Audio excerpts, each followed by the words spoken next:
Assalamualaikum warahmatullahi wabarakatuh. Kembali lagi di channel YouTube saya. Kenalkan sebelumnya nama saya Muhammad Rabiul Andika. Saya dari Universitas Jambi. Di sini saya akan menjelaskan terkait tentang melaporkan dan mengisi SPT badan, surat pemberitahuan badan. Nah, langsung saja kita masuk ke materinya.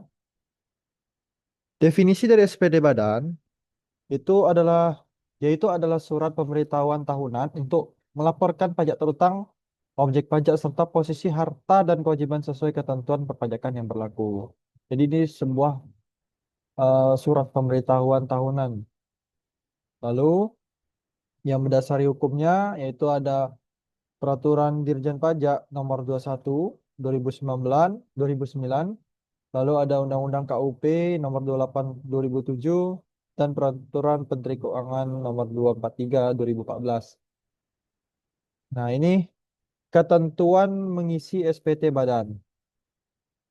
Adapun yang pertama yaitu mengisi transkrip kutipan elemen laporan keuangan.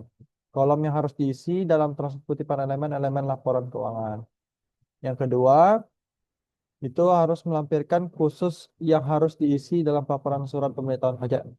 Ini ya, antaranya daftar cabang utama perusahaan, lalu daftar perhitungan penyusutan atau amortisasi, pernyataan transaksi dalam hubungan istimewa, daftar fasilitas penanaman modal, perhitungan kompensasi kerugian fiskal dan kredit pajak luar negeri.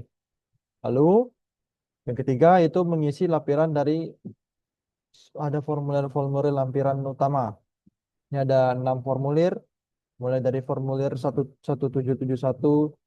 Satu adalah formulir yang menghitung penghasilan neto fiskal, 17712 untuk merincikan HPP biaya usaha lainnya dan biaya dari luar usaha secara komersial. Lalu ada yang ketiga formulir untuk mengisi pajak dalam negeri, yang keempat untuk mengisi yang dikenakan PPh final atau yang tidak termasuk objek pajak. Lalu ada yang kelima yang berisikan daftar pemegang saham atau pemilik modal, dividen juga yang dibagikan serta susunan pengurus atau komisaris. Nah, yang terakhir ada formulir keenam, maaf, adalah daftar penyerahan modal pada perusahaan afiliasi dan pinjaman dari atau kepada pemegang saham atau perusahaan afiliasi. Lalu yang keempat, unggah dan laporkan melalui DJP online atau sistem e-form. DJP menyediakan e-form yang bisa diisi offline, lalu diunggah pastikan NPWP dan akses DJP online aktif sebelum pelaporan. Kelima, kita simpan bukti laporan dokumen tersebut, karena itu akan digunakan sewaktu-waktu jika diperlukan. Ini ada batas waktu pelaporan dan sanksi. Pasal 3 ayat 3 ini mengatur batas waktu penyampaian SP badan, yaitu batas waktu laporan SPD badan, pajak penghasilan wajib pajak badan paling lama 4 bulan setelah akhir tahun pajak.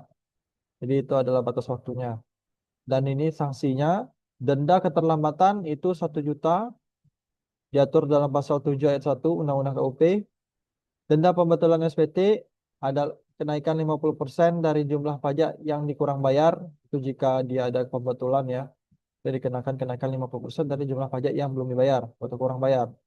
Dan terlambat membayar kekurangan, pajak dikenakan sanksi bunga 2% per bulan dari jumlah pajak yang seharusnya dibayar. Ini kesalahan umum dan cara mengatasinya. Yang pertama yang sering kita alami, ketidaksesuaian angka antara lampiran dan ringkasan. Nah, itu solusinya itu kita harus melakukan rekonsiliasi akhir. Kita harus teliti ya. Lalu kedua, lupa melampirkan bukti potong atau bukti setor.